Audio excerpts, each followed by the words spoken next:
Sean Strickland said, "Let's stand like men." Bro, you sound like you're about to ask Dricus out to prom, not to fight.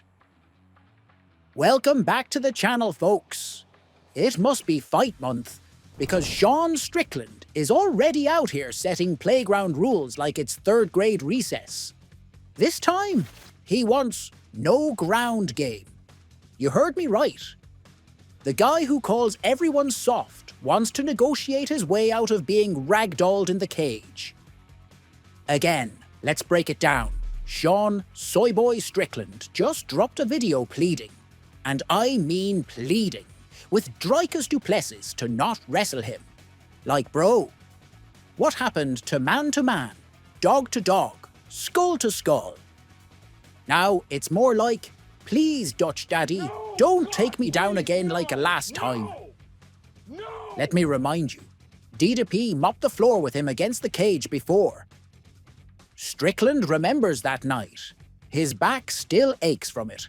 And now he's trying to beg DDP to just keep it nice and friendly on the feet.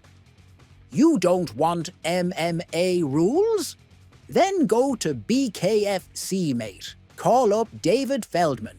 Tell him you'll fight on their next Walmart parking lot card, because that's where guys who don't like takedowns go to play. Strickland always talks like he's ready for Viking-style warfare. Let's bleed, let's fight. I want war. But in the cage, he jabs, he teeps, he taps at range, and then hides behind a high guard like he's protecting a pizza delivery.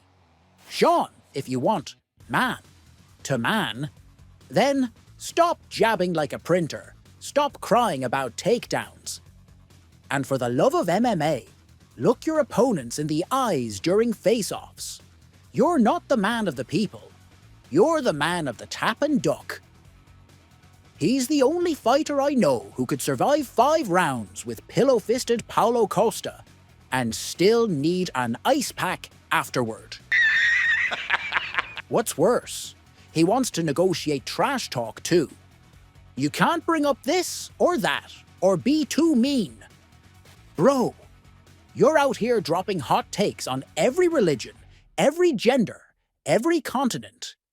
And now suddenly you're sensitive when someone claps back? You can't go on a public podcast and roast the world, then turn around and say, "Hey Dricus, let's keep this PG, okay buddy?" If you talk the talk, don't cry when the smoke comes your way.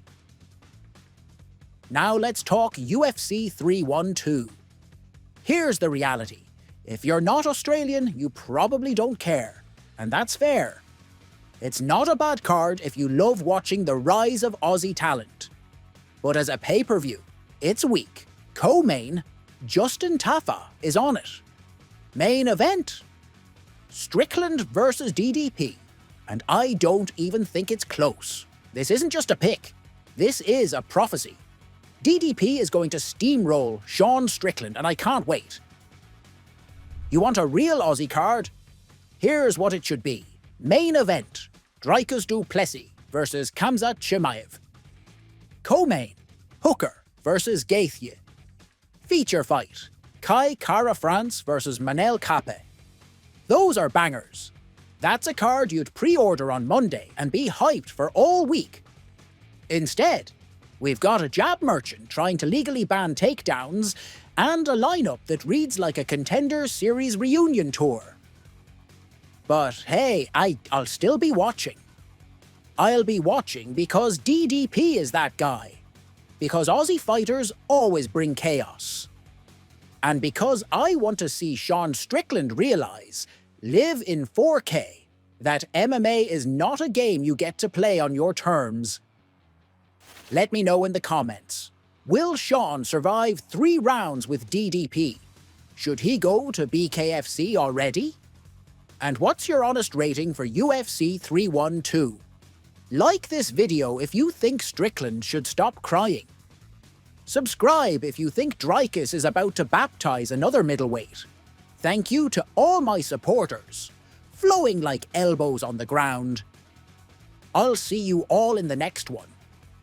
Until then, Guard your chin, not your pride.